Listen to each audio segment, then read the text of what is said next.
All right. Good evening, everyone. I'm Catherine, chair of the 47th District Democrats.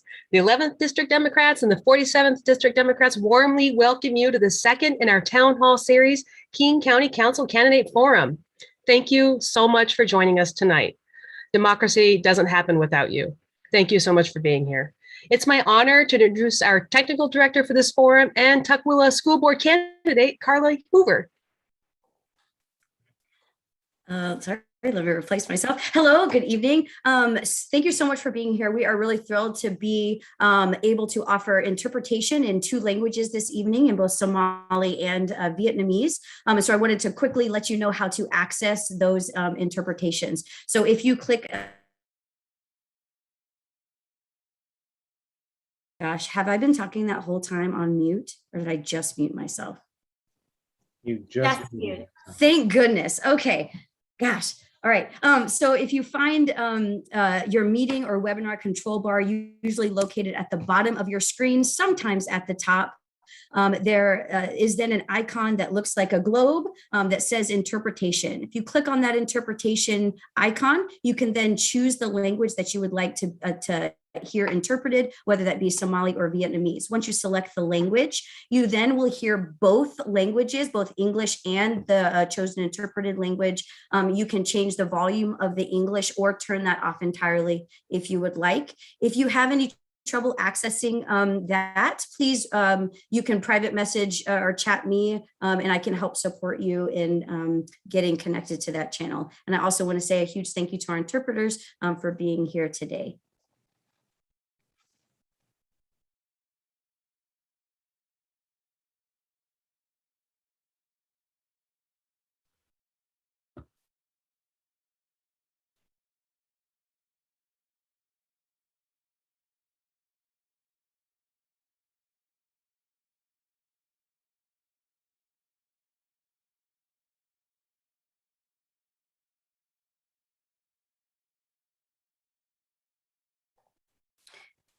And I believe we're going to pass it off to Chris Stearns to kick us off with a land acknowledgement. Great. Thank you. Yeah, welcome everyone. It's really cool to see everyone here. So yeah, I'm Chris Stearns. I'm Navajo, and also a guest on the land. And so I'll do the land acknowledgement now. We acknowledge that we are on indigenous land, the traditional homelands of the Coast Salish people, including the Muckleshoot and Snoqualmie tribes, who since time immemorial have taken care of, hunted, fished, gathered, and buried their ancestors on these lands. We respect their right to self-determination, and we respect their sovereignty, which predates King County, the state of Washington, and the United States. We acknowledge their dispossession from their homelands and the harm suffered because of colonization. And we honor their ongoing and sacred spiritual connection to these lands and waters.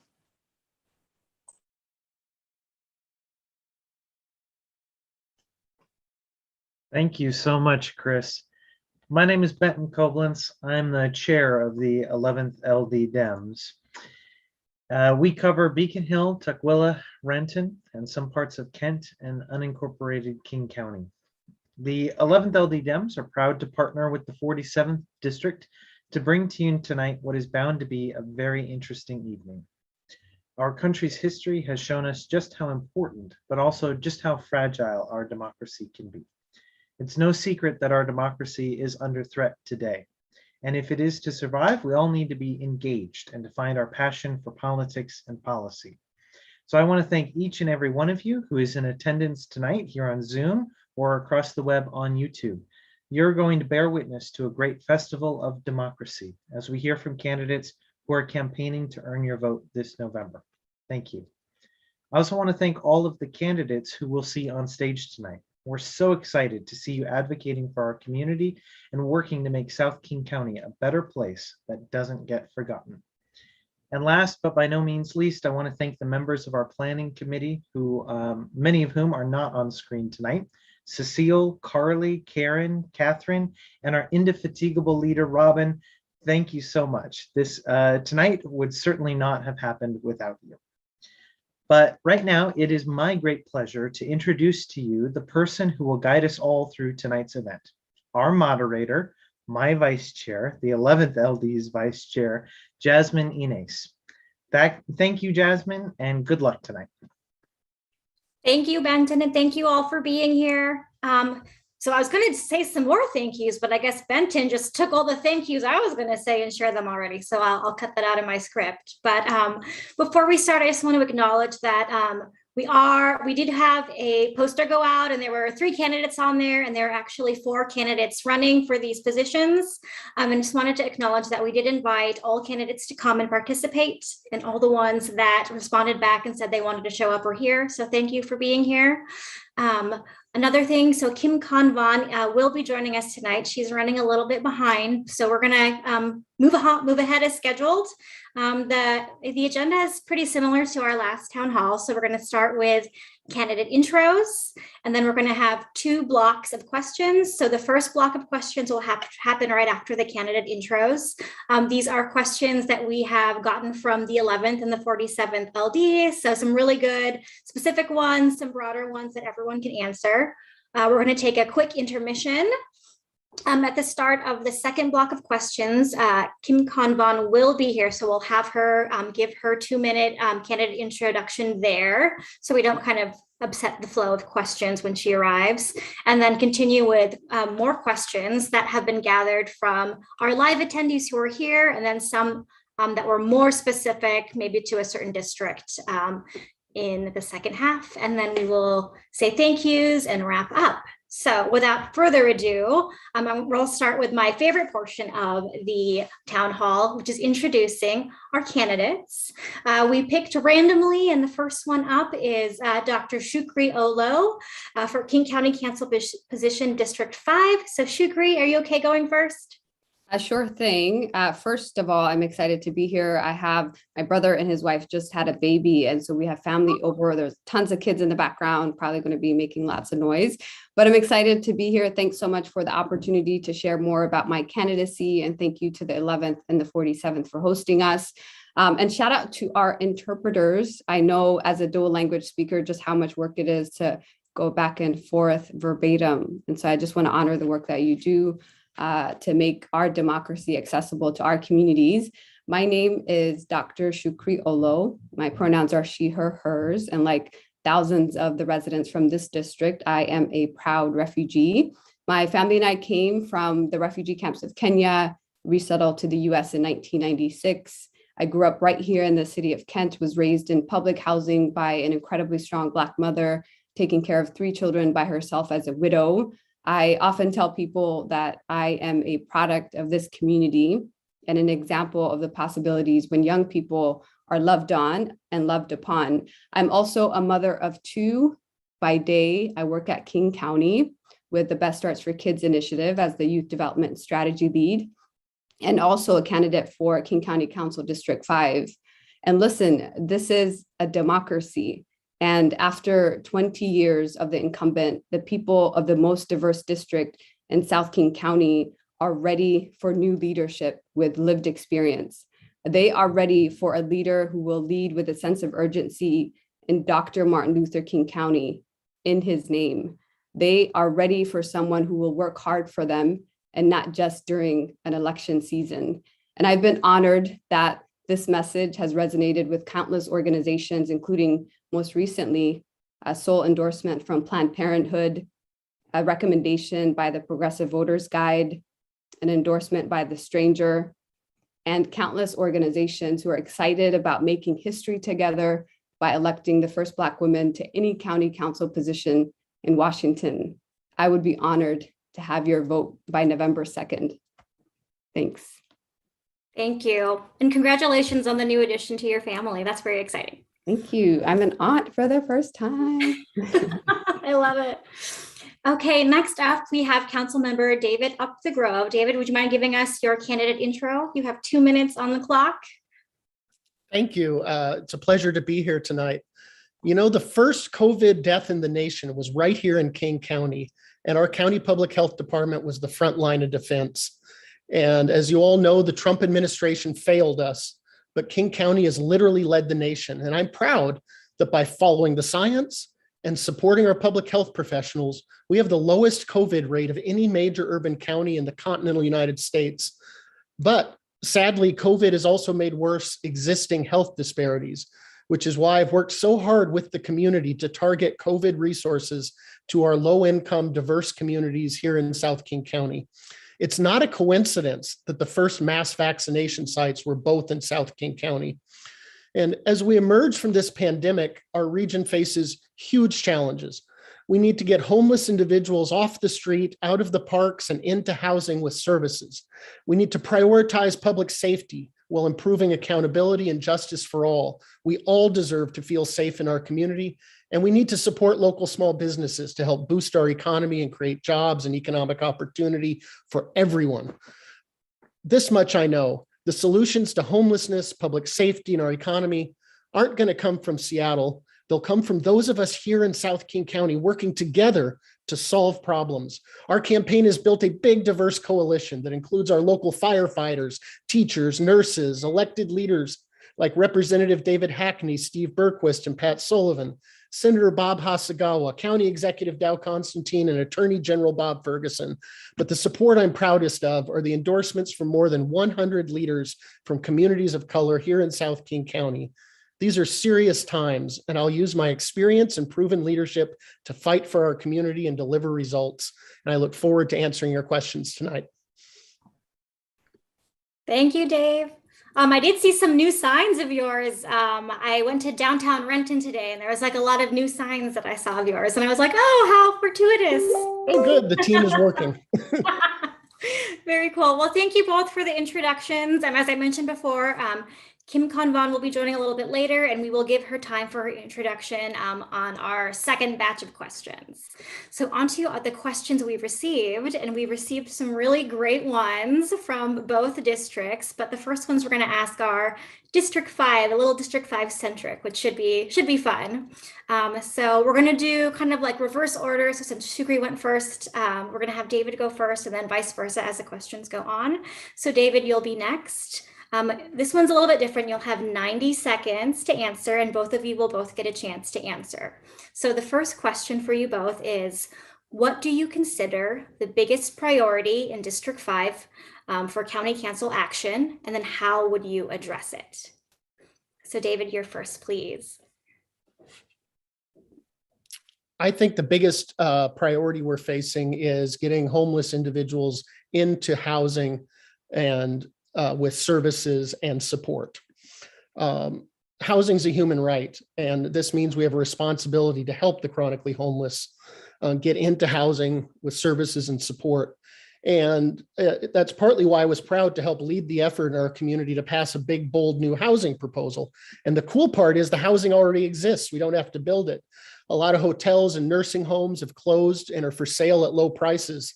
So that's why we are immediately investing more than $350 million to purchase available hotels, group living facilities, and cities that are willing. So no more bureaucratic plans, no years of slow, inexpensive construction. It's action now. And with this investment, we'll be able to move almost 1,600 chronically homeless individuals off the street and into stable long-term housing with on-site support, including behavioral health and addiction services. Looking forward, we need to work together to build support for these investments in South King County. And I look forward to using my experience and relationships to help implement this plan, and specifically to help ensure that we have a pipeline of behavioral health workers ready to provide that work, which is a limiting factor right now. And so I think that this is a moral imperative we have to address the situation with so many homeless individuals. Thank you.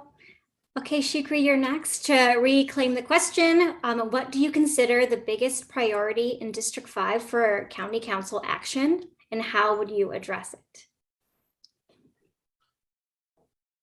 If you can hear me.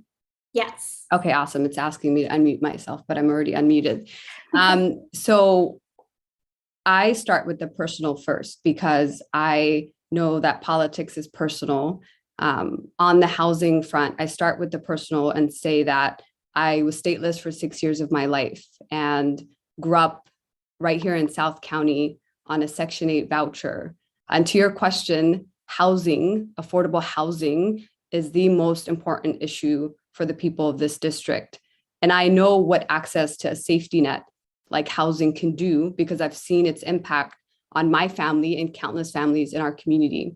When I started this campaign about a year ago, housing was the top priority when I spoke with over 700 people and asked them about what wisdom do you have? And what I heard is that we need to build more affordable housing in this community. What I heard is that we need stronger tenant protections and rental assistance. The city of Kent in this district has the highest eviction rate in this county. It is also the 8th most ethnically diverse in the country. That doesn't happen by accident. We need to have people continue living in this district. We need to be able to provide protections that go beyond this pandemic. And finally, what I've heard is that we need pathways to opportunities for people. And that looks like having investments in upstream services like mental health, behavioral health, and making sure that we have folks that are able to provide that support and resources in a wraparound way. Thank you. Thank you.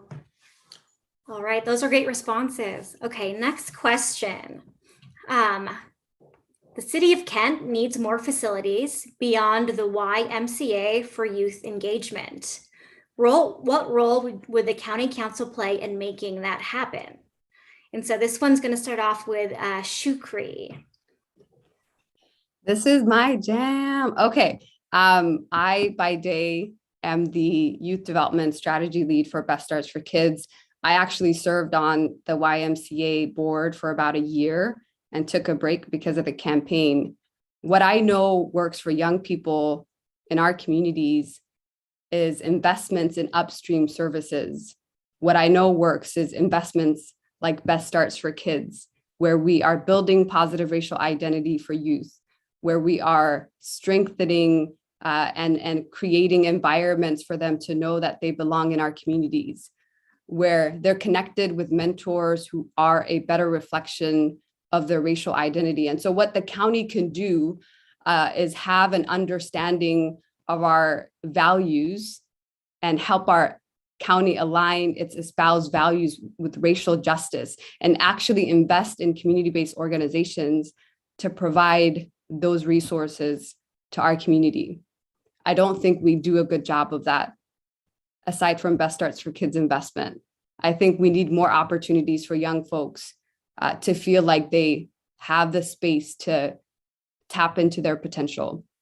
And there's definitely more room to grow right here in South County. Thanks for the question. Thank you. All right, Dave, you're next. I'll repeat the question one more time. So the city of Kent needs more facilities beyond the YMCA for youth engagement. What role would the county council play in making that happen? King County should be a partner in funding programs and services for youth. And we do need to do a better job, and we have plans to do so. I also have an affinity for the YMCA. I spent a decade on the board of the CTAC YMCA and believe in their mission. And one of my proudest accomplishments was securing $1 million to help build a YMCA in Kent.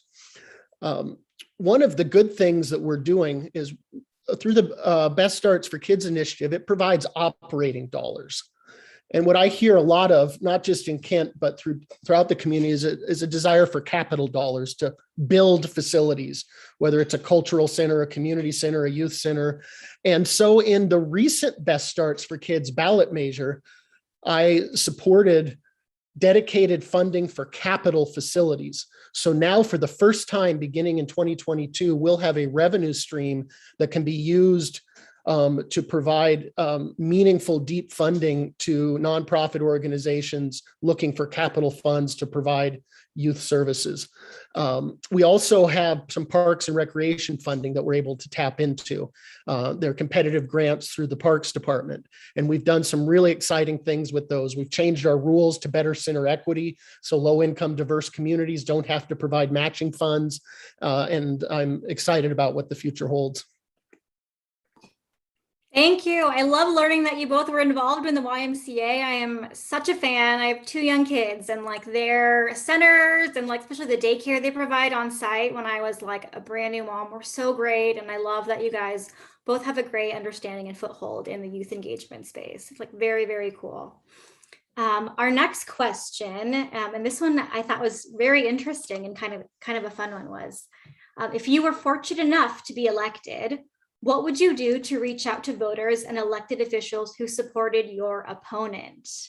And for this one, I'm going to start with you, Dave. Is that okay? Absolutely. Okay. This is something that's not new to me, having been serving 2 terms, 8 years now in the county council.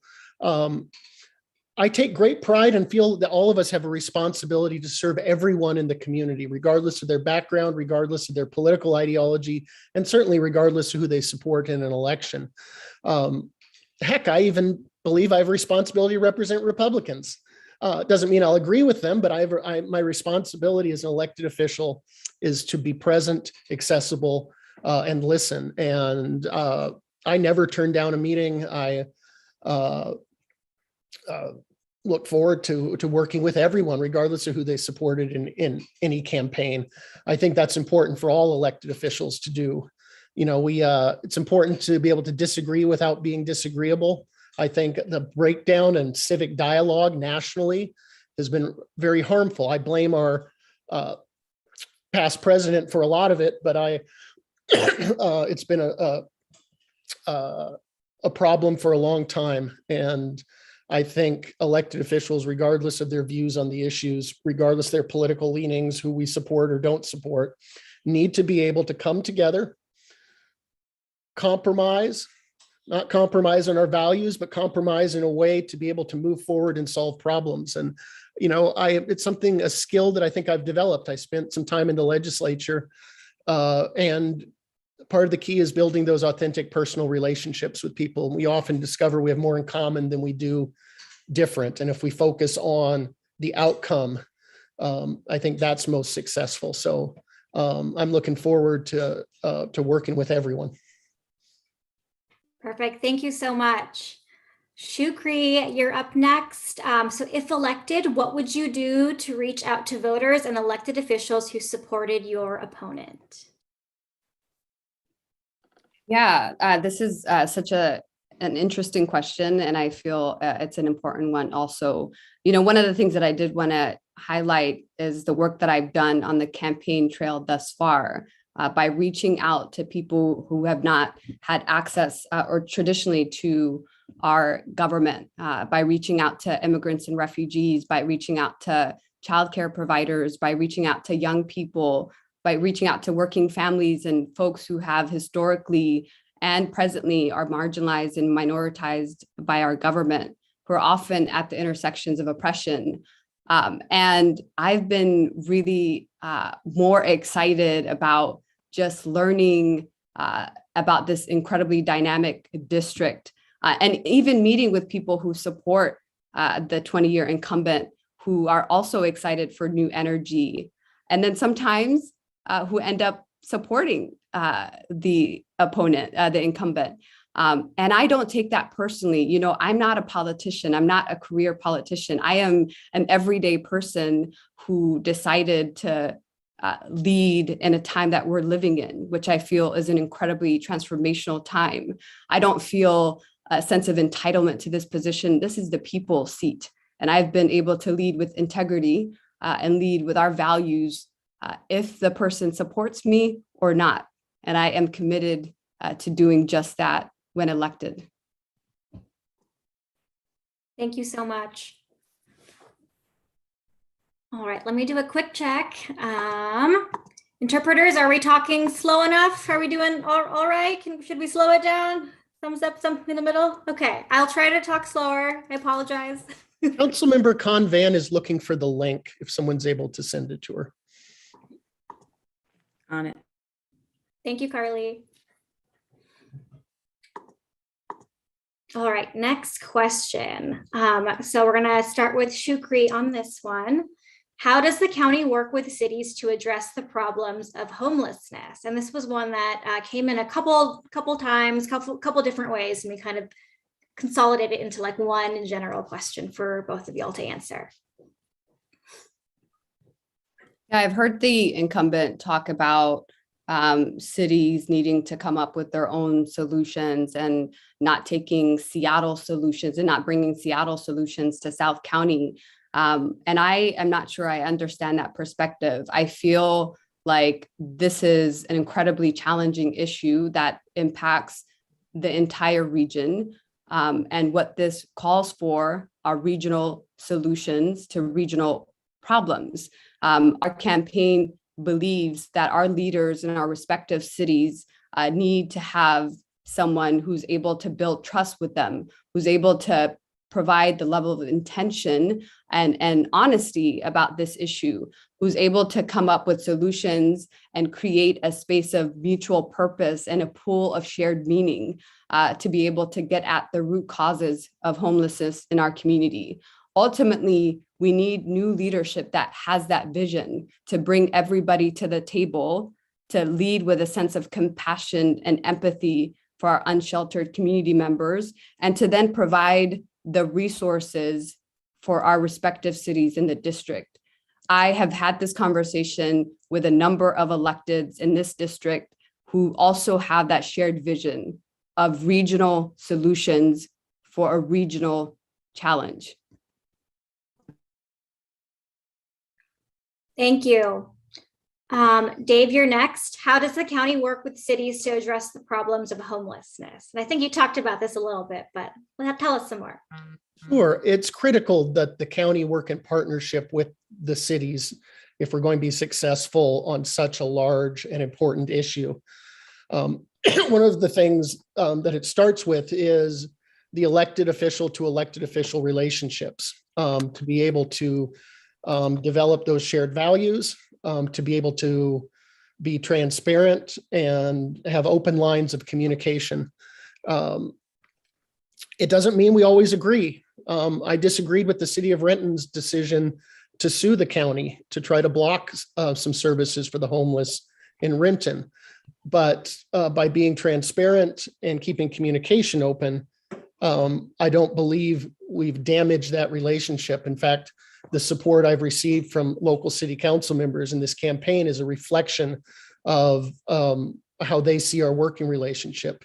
Folks like the mayor of Kent and the mayor of Renton and Kent council members, Satwinder Kaur, Brenda Fincher, Renton council members, McIrvin and Prince and Perez and CTAC council member Tequila Gobena. These are people who are at the table working collaboratively. We have some formal structures like the South King County Housing Partnership. I wasn't a fan of the Regional Housing Authority, but I do agree this is a regional issue and we need to be developing these solutions here in the South End and having a stronger voice at the table and not letting other parts of the region dominate the discussion and the solutions. Thank you. And then I think I see Council Member Kim Kanwan. There you are. Can you unmute for a second and say hello?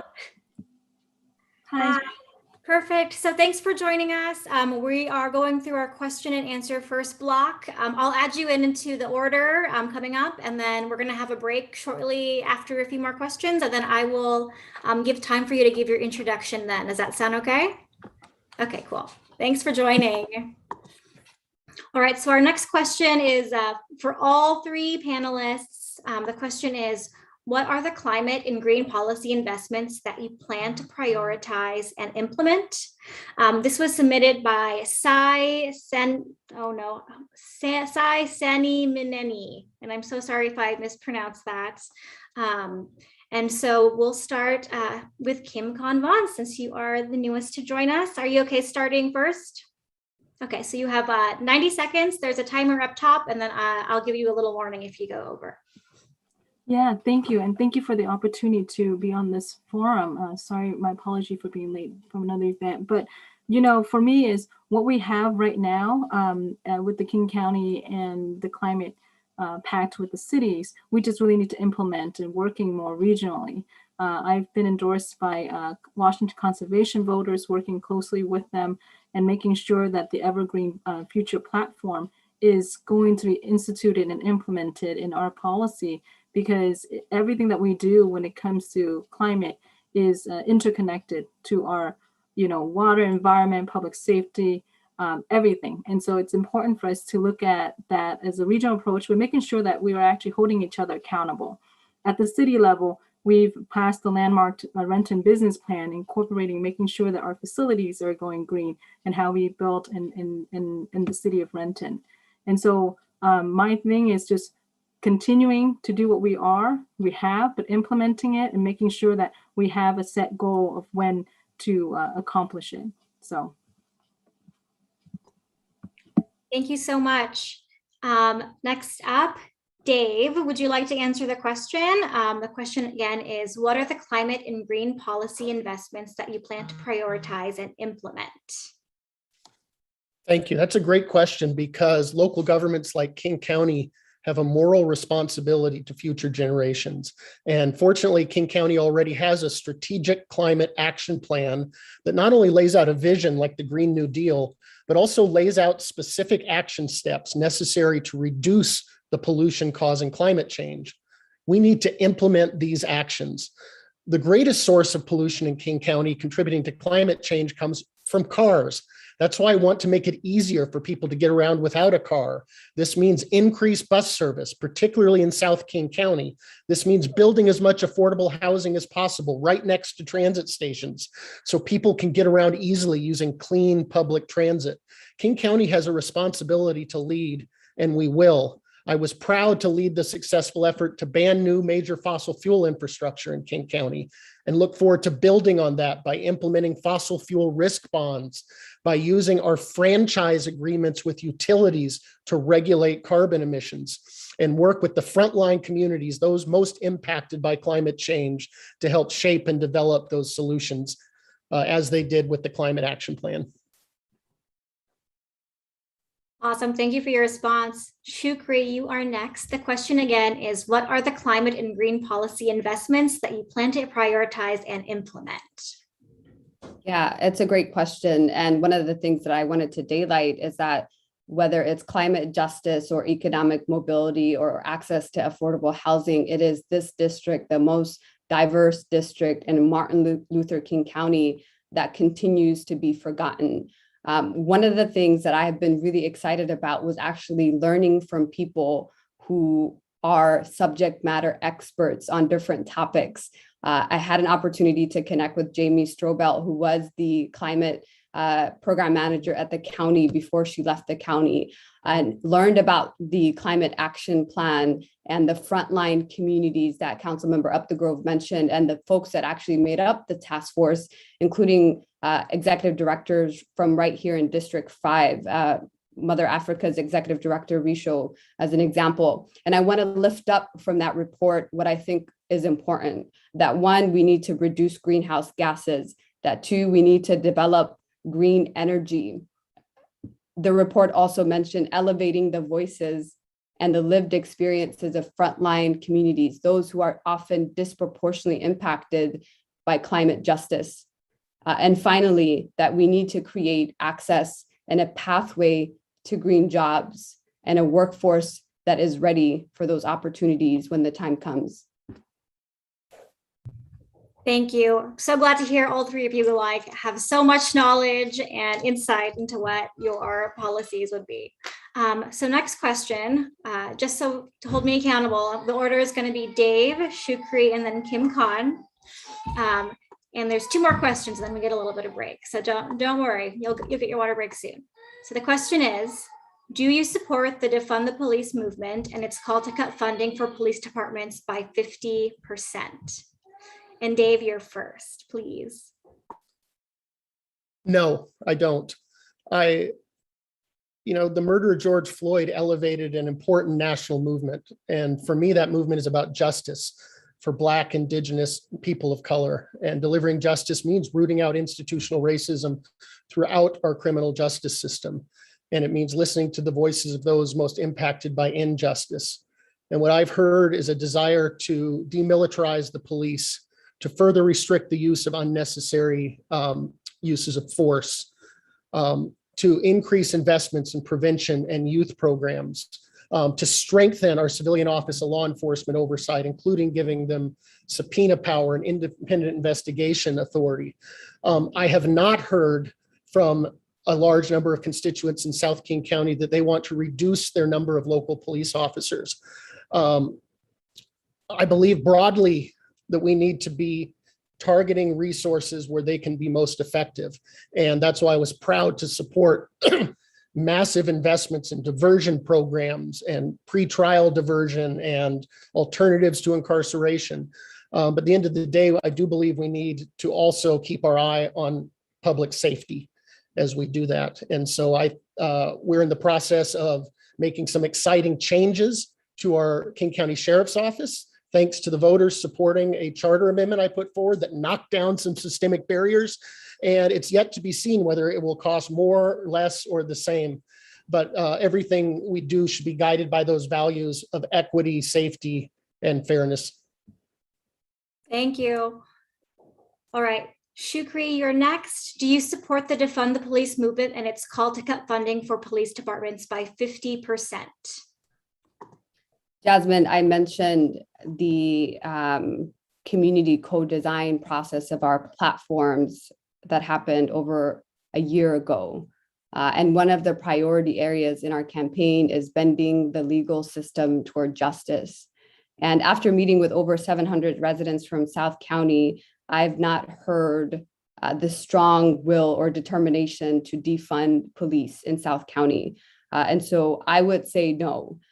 And what I do know is that this is an opportunity to reimagine public safety with a public health lens. This means that we provide law enforcement the resources that they need, including mental health and behavioral health supports, so that ultimately more of our community members feel and are safe in our community. What this also means is that we assess our county's budget and determine whether or not it aligns with our county's values of racial justice, where 72% of our budget is going toward public safety. We need to reinvest in community-based organizations so that they can hold our community in a way that government could never.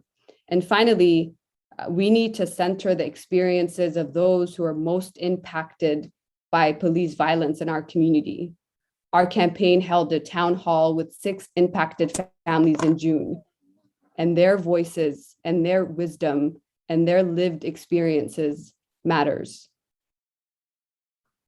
Thank you. Kim Convon, you are the last one to answer this question. Again, the question is, do you support the Defund the Police movement and its call to cut funding for police departments by 50%? I think that when we look at what the voter has mandated and what you're going door to door talking to our community members, right?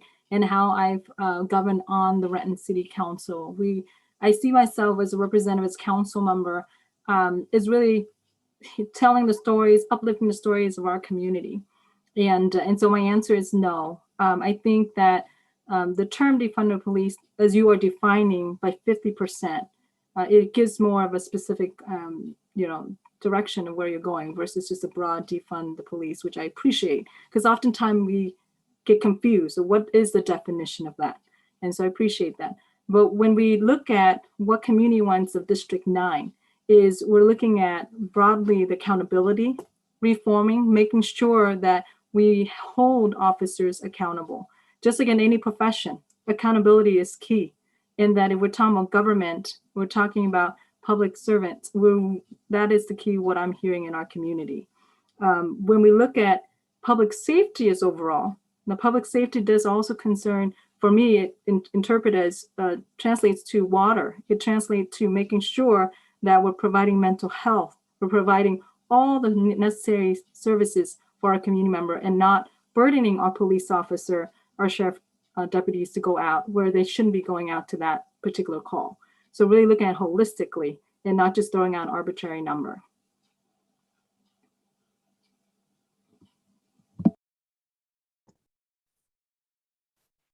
Thank you. Oh, what's going on? Can y'all hear me now? Perfect.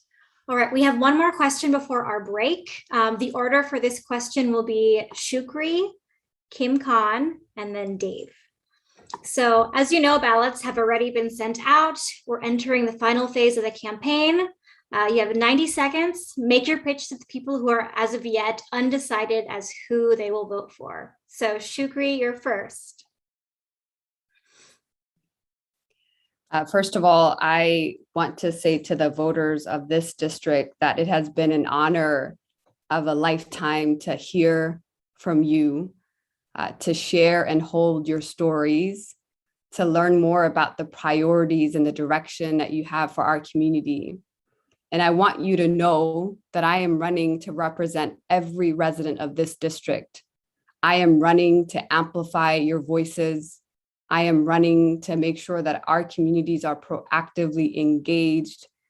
I am running to serve you, a community that has loved on my family since we came to this country some 23 years ago. And I've also heard that you are ready for that change, that you are ready for someone with lived experience and not a career politician, that you are ready for someone who will work hard for you. And I'm honored to have your support, and I would be honored to have your vote so that we can create the conditions for change in our communities and make history by electing the first Black woman to any county council position in Washington state, and not the last. Thank you for the opportunity. Thank you. Kim Khan, you're the next one with your pitch. So make your pitch to people who are as of yet undecided as who they will vote for. Thank you. And thank you for voting. Very much appreciate you all coming to vote. This election, we have the opportunity to decide who's going to represent District 9. District 9 is from South Bellevue all the way to Ymca and to parts of Issaquah. We are a beautiful, diverse district, but we've been haven't had issue in our district with not having an engaged council member for the last 16 years. And as we see here, our council member is not even here. He actually didn't show up to 3 of the other events that I was at. And we need right now experienced leadership. Leadership that's going to stop the asphalt plant, that's going to harm our environment, that's going to harm our communities, right next to the Cedar River here. We need leadership that's going to acknowledge racism as a public health crisis, that my life, your family, your kiddos, they are valued, that we are part of this community, that we need a leader that's going to work for our working families, that's going to help support our unincorporated communities and rural communities, and making sure that we address regional issues with regional partners, and making sure that the transportation needs from Renton to Black Diamond to Enumclaw is going to get done. We need to get this done, and it's time for that change. We need to make sure that our roads work, our public safety, are making sure that our community is thriving. So I ask for your vote. Thank you. Okay, last but not least, Dave, make your pitch to people who are as of yet undecided as who they will vote for. You have 90 seconds. Thank you. You know, I would say to voters, this election isn't about me. It's not about my opponent. It's about them and the challenges they're facing. And I hear the voters. I am immersed in the life of our community, particularly reaching out to those who are traditionally left behind. And I'm hearing clear concerns in 3 areas. Number one, I want to make sure we're getting homeless individuals off the street and into housing. Number two, I want us to improve public safety. And number three, I want us to support small businesses and boost our economy. And what I bring in my 8 years experience here on the King County Council is a proven track record. You know what you're getting with me. You get someone who is community connected, who's responsive, who has a track record of being effective and delivering results. I believe I have been an effective champion for South King County, and I look forward to building on the progress we've made together as a community to continue to deliver results. Thank you. All right, we are going to have a 5-minute break. I think Benton has the timer up.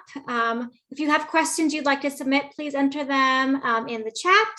And we will see y'all back here in 5 minutes. Thank you.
All right, looks like our timer is at 0. I know it stopped for a little bit, so hopefully it didn't cause anyone too much anxiety besides me.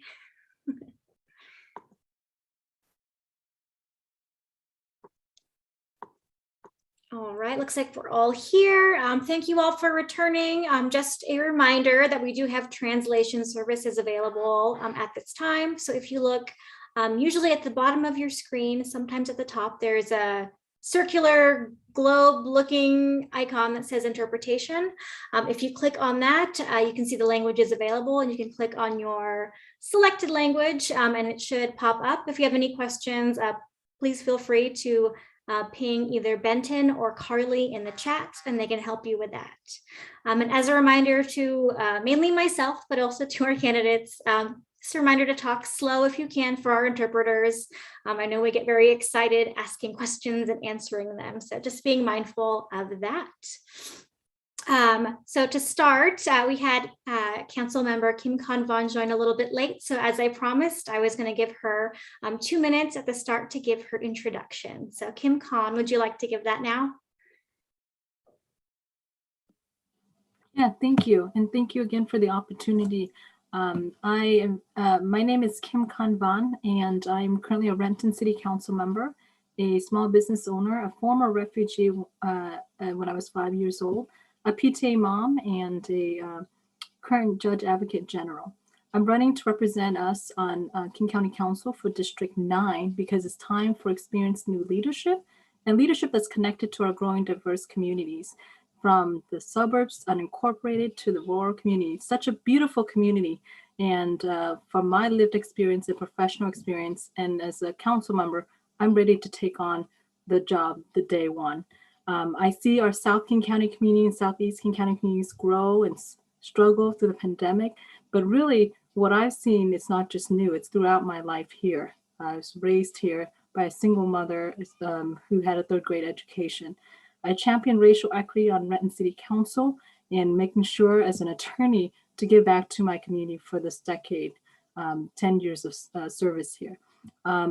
We have a plan and a vision for our district as we talk to neighbors. It's a VAN plan. 1 is equitable recovery, 2 is opportunities and fair share, and 3, centering in our communities. Our communities have been impacted tremendously, not just because of the pandemic, but we've been left out, left behind. And when I talk about equitable recovery, it's opportunities and fair share, and making sure that the impacted communities, from the rural communities, the unincorporated, yes, Fairwood, Harvard, all the communities that have been left out. Want to center our communities in terms of policy and making sure that we look to the experts, those who are impacted and those who have the academia and the knowledge as well. I've been supported and endorsed by a broad coalition from the federal delegation, Congressman Adam Smith, Congresswoman Dr. Kim Schreier, to Attorney General Bob Ferguson, Executive Dow Constantine, across the district from the 41st to the 31st LD. So very much appreciate your time and your support and vote. So thank you. Thank you so much. Okay, so for our next round of questions, we have gathered some live questions and some questions that have been submitted from our LDs. Some of them are directed at all 3 of you. Some of them are more focused to 1 or 2 of you. So the first question is directed to all 3 of you. The order will be Kim Kan, Dave, and then Shukri.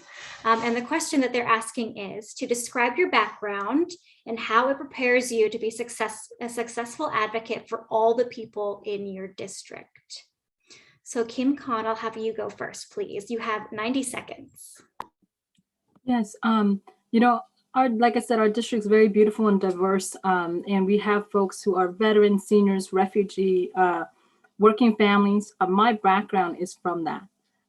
As a former refugee, growing up in housing project in South King County, to going to the public school system, raising our kids here in our district, making sure that our community is reflected on Renton City Council. Our values are there. And so I've been working with community all my life since I was in middle school, and making sure that as I enter the legal profession, I also continue working with our communities, helping dreamers getting their work authorization permit, making sure that our small business owners are knowing the law and making sure that our community members who are injured get their justice, right? And so I can relate and I can see the stories and the struggle of all of our communities, from the farmland in Ymca to the suburbs.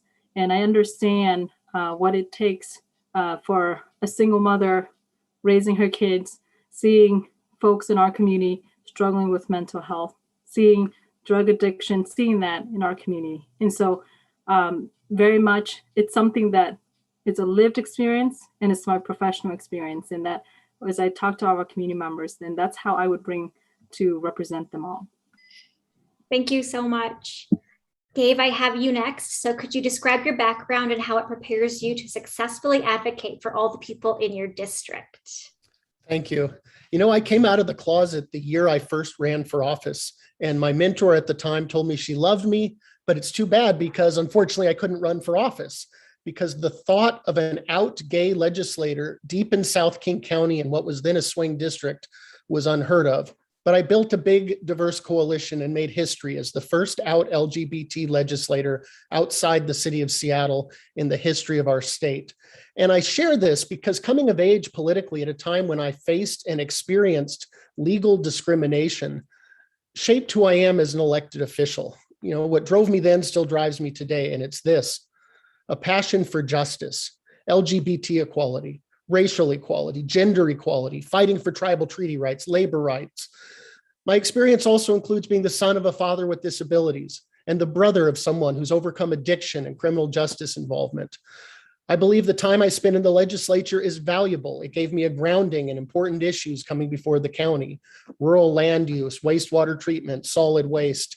And I work hard every day immersing myself in the life of the community, centering my work in communities of color and immigrant and refugee communities, building authentic relationships, and delivering results. I don't think I would have run if I didn't get support from the diverse communities we represent, but I went around and talked to community leaders from all backgrounds, and I received tremendous support because of our shared values and my proven results. Thank you. Right on time too.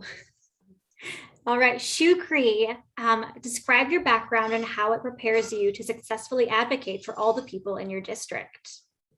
Yeah, thanks for the question, Jasmine. And I'll go a bit deeper and personal too.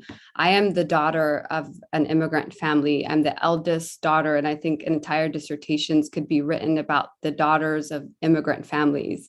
I was 4 years old when my father died, and when he died, my mother was 7 months pregnant with 3 children under the age of 4. And then the Somali Civil War broke out in 1991. And I was my mother's helper. She talks about me being her helper since the age of 4, making sure that we were getting water from the well a mile away. Me at the age of 5, walking a mile away just to get us water. I came to this country and supported my family as a helper. I've had many people who've helped my family resettle in this country, from the social workers to the educators. And I told myself, I'm going to be just like them. And so I spent 15 years in human services helping people get access to jobs, to education, to housing, to basic resources in our community. And I decided a little over 2 years ago that one day I will run and I will help more people, and I will help this community that has helped and loved on my family. And I have been able just to do that in the last year of campaigning. And I cannot wait to see the kind of conditions that we create for more of us in this district. Thank you. And thank you all 3 for sharing. I really do appreciate that. You all have such rich backgrounds, and I love it. Our next question is directed at Dave and Shukri. So the order will be Shukri first and then Dave to answer. And the question's a bit long, so bear with me. On October 2nd, Metro restored service routes throughout King County that had been suspended due to COVID. However, Kent's Panther Lake route 159 remains on the indefinitely closed list.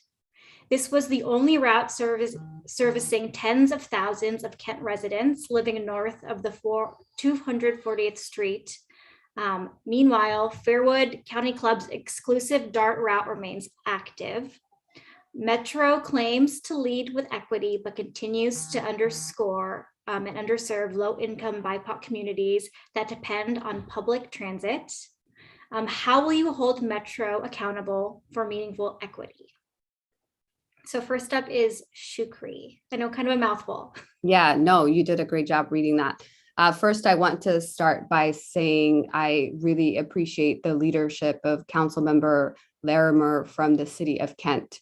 She made a post about this really critical issue. I think it was earlier in the week. And our campaign was really shocked to see that outcome. And I think it's actually Route 157. As a longtime resident of Kent, as someone who has a community engagement background, I know that this agency can do better. Our team actually sent out a statement on the socials earlier today, and I want to read it briefly. And it states that as a longtime Kent resident who has relied on public services and King County Metro for transportation in the past, King County Metro's elimination of Route 157 in District 5 goes against our county's stated values of equity and inclusion. It is people from the communities that I grew up with in South County who are historically marginalized and low-income people who are often the most negatively impacted by our lack of frequent, reliable, and affordable transportation options. And this is why transportation justice is deeply tied to climate, race, and economic justice. And this proposed alternative route is the opposite of equitable transportation justice that we know helps people access the jobs, the goods, and services they rely on. And we are calling for King County Metro to have a community engagement process that has a review of this plan and the impact on disproportionality and the impact on the people of this district, because it has a disproportionate impact on working people. Thank you. Thank you. All right, Dave. Yep. We need to better center equity in our delivery of bus service. That's good for our values. It's also good for South King County. Fortunately, the 157 hasn't been eliminated. What happened is during COVID, sales tax revenue tanked and bus fares tanked. And so Metro has temporarily suspended those. After hearing from Councilmember Larimer and talking with her, I spoke directly with the director of Metro and raised this issue in public with him. Council members don't set bus routes, but we do set the policies that determine how bus service is allocated. And that's why I'm leading the charge and I'm the sponsor of legislation that was developed by Metro's equity cabinet to better center equity in the delivery of bus service. These service restoration decisions are being guided by the policy decisions that were made by the equity cabinet. And that's made up of folks who are transit dependent, particularly from communities of color, immigrant and refugee communities, people with disabilities, and people who are financially dependent on transit. So we are using the equity cabinet to guide this. I invite everyone on this call to join me. It's a heavy lift to change how we deliver bus service. Not all of the suburban cities are on board yet, but I'm working really hard as chair of the transit committee to get this proposal across the finish line and better center equity in our bus service.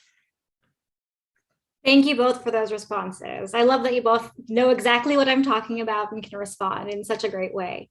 Councilmember Kim Khan Vaughn, transit issues isn't something you're unfamiliar with as well. How would you hold Metro accountable in your district? Thanks for this question, because from Renton to Ymca, we've had our own struggle. And just recently, what happened, I got to know of our bus route 143 that has just been pretty much deleted from the system. So I called Metro and really understand the process and to hold them accountable. And with any system, it is really needing our community to come out as well, right?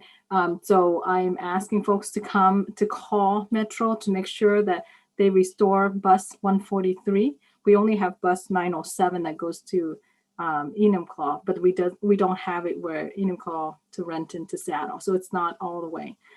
So very much did that last week, and making sure that the number is there and that they are asking folks to call in. So please call in and making sure that we hold them accountable. While the council sets policy, but I think in implementation, our community has to continually be vigilant. Is one way I want to say is that if we want to see our policy implemented the right way with equity, rather than just buzzwords, we need to make sure we're there at the implementation stage. And I know it's accountability on the community, more work for community, but this is just how I was told, and this is how we're going to organize to make sure that this bus route gets back on. Thank you all so much. Our next question is coming, and it's directed at Councilmember Kim Con Vaughn. It's also a bit lengthy, so I will try to speak slow for you, but happy to repeat it.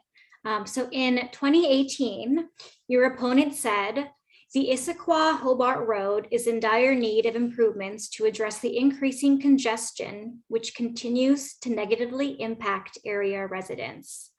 Though road funding is limited, I worked hard to prioritize $500,000 to continue forward with recommended improvements.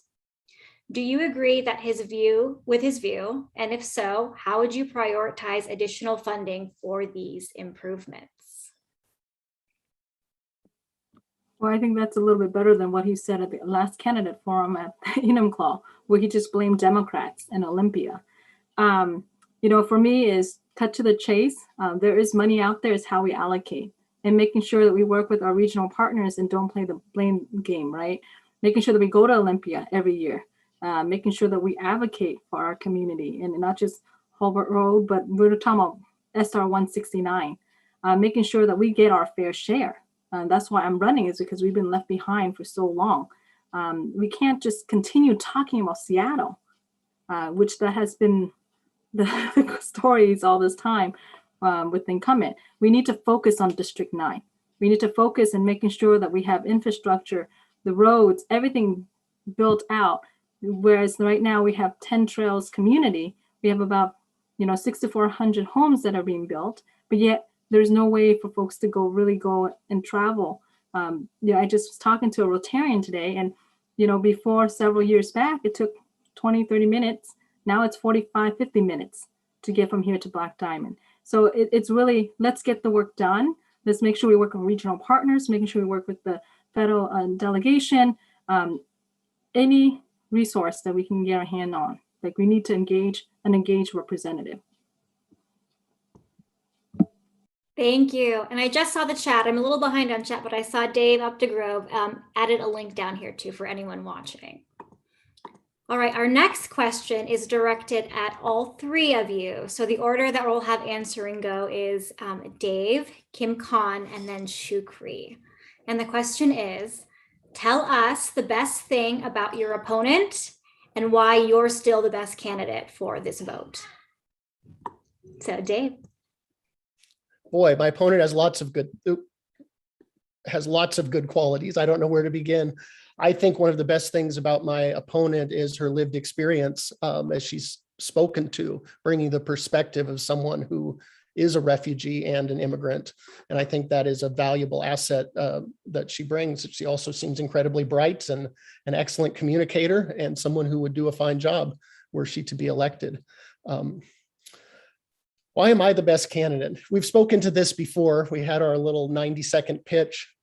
I believe I have been an effective champion for South King County and have a proven track record and demonstrated an ability to serve everybody in the community, and to do so in collaboration with the community, and a proven track record of being effective and delivering results and having a strong proven knowledge of this community. And I would be honored to continue to serve. Thank you so much. Next, Kim Con Vaughn. The question is, tell us the best thing about your opponent and why you're still the best candidate to vote for. With my opponent has a way with the neighbors in Ymca. I think that there is, being there for 16 years, I think that he has built certain relationship there. So I have to say that When I go there, I see the difference in community, but I'm still the best candidate because for 16 years, when we're talking about District 9, we're not talking about Enumclaw alone.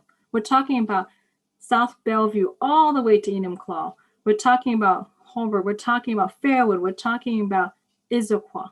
We're talking about communities that are working communities, veterans, refugees, BIPOC, people with learning differences, working family seniors that are being priced out.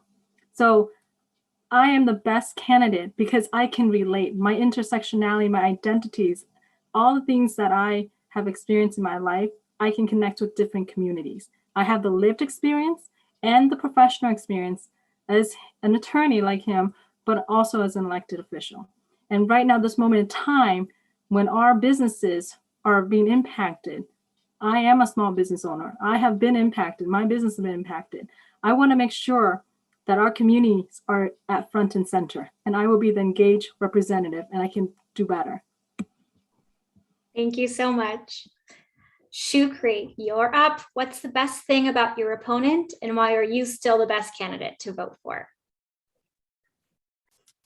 I don't know if Councilmember Up the Grove remembers the first time that we met, but I think it was actually in district in the city of SeaTac when a friend of mine was running for a school board position, and I think she might be our interpreter tonight. And I really had an opportunity just to learn more about your history and your long history of service to South King County, and particularly as a trailblazer, as the first out LGBTQ from South King County. And I can imagine the courage and the bravery that took to be who you are, your authentic self. And I've appreciated and continue to appreciate the ways in which you lean into that, and support women of color, and especially those who are seeking higher office. I had hoped that this would be an opportunity for you to create that pathway for someone who's a better reflection of the changing demographics of South County, especially after your 20 years of service to this district, and that you would have understood that this is an opportunity for someone to bring new leadership, new energy, lived experience, and a sense of urgency for the challenges that we are, and this district is continuing to be impacted by. But ultimately, I know that this district is ready for that change. I can feel it. I've had countless conversations with people, and they are ready.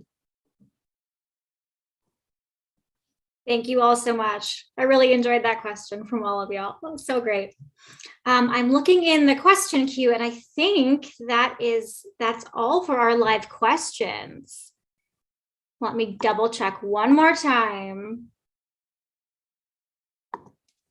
Okay, so up next we have our candidate closing statements.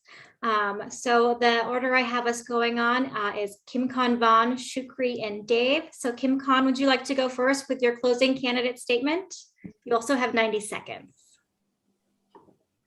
Yeah, and thank you so much again for the opportunity. I'm here in front of you with all the lived experience and professional experience. I know how to govern with the nonpartisan mindset. I know how to govern and co-govern with community. I know how to lead by example and making sure that everyone's voice is included for our District 9. And again, our District 9 is so beautiful and diverse, from South Bellevue all the way to Enumclaw to Issaquah, with our rural, suburb, unincorporated areas. And that I ask for your support and your vote this November 2nd, because it's important for us to have experienced leadership on council. It's important for us to hold our government accountable.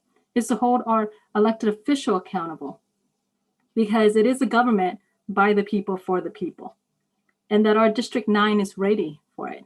We want to make sure that 1, it's equitable recovery. 2, opportunities and fair share, that we've been left behind.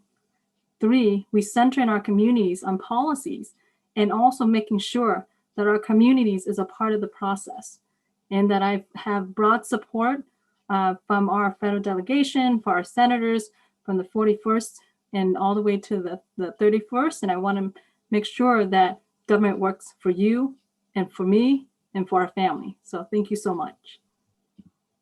Thank you. Shukri, would you like to give your closing statement? We have 90 seconds. Sure thing. First, I want to start by thanking the 11th and the 47th for hosting this wonderful forum. As an organizer, I know how much work goes into planning every little detail. And I just want you all to know that I appreciate your service for our democracy and our communities. I am not interested in a position. This isn't about a seat for me. I'm not interested in a title.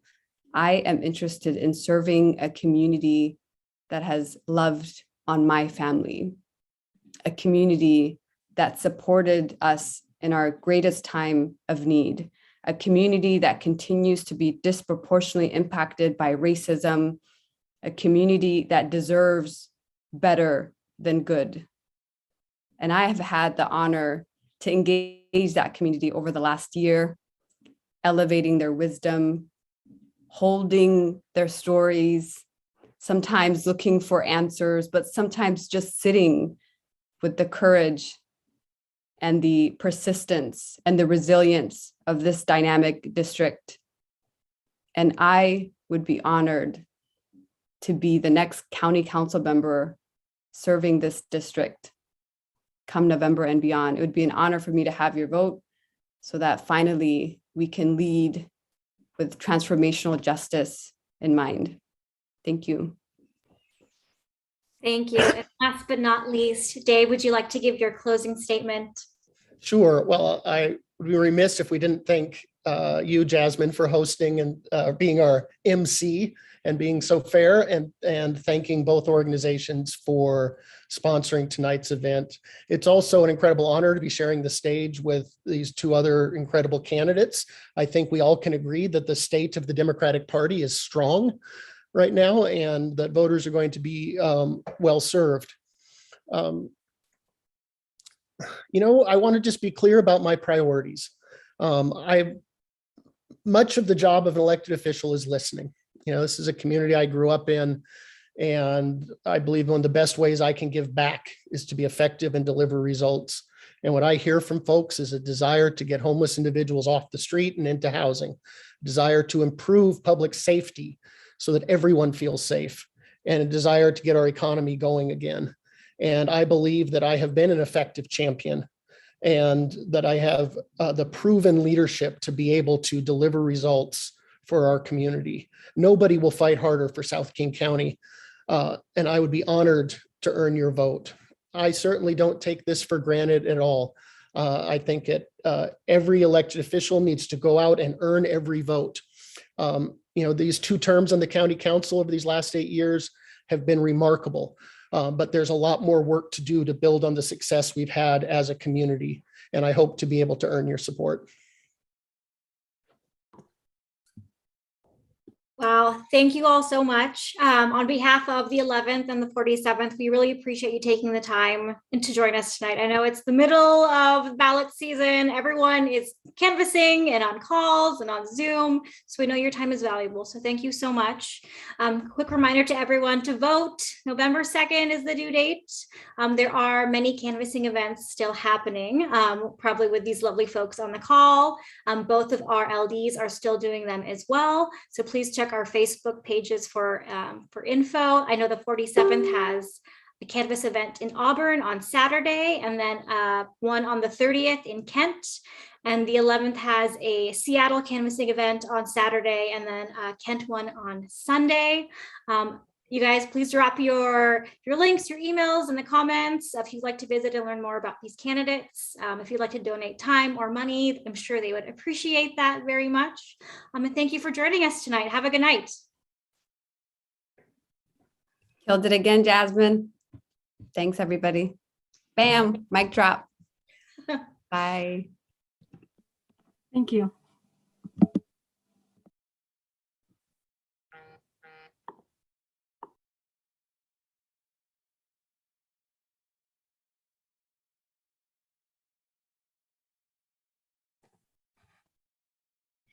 Thank you so much for being here. Appreciate you.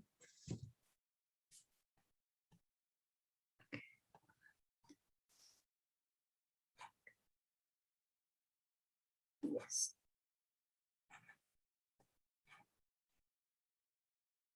All right, we are done. Right on. It has been a pleasure. Thank you.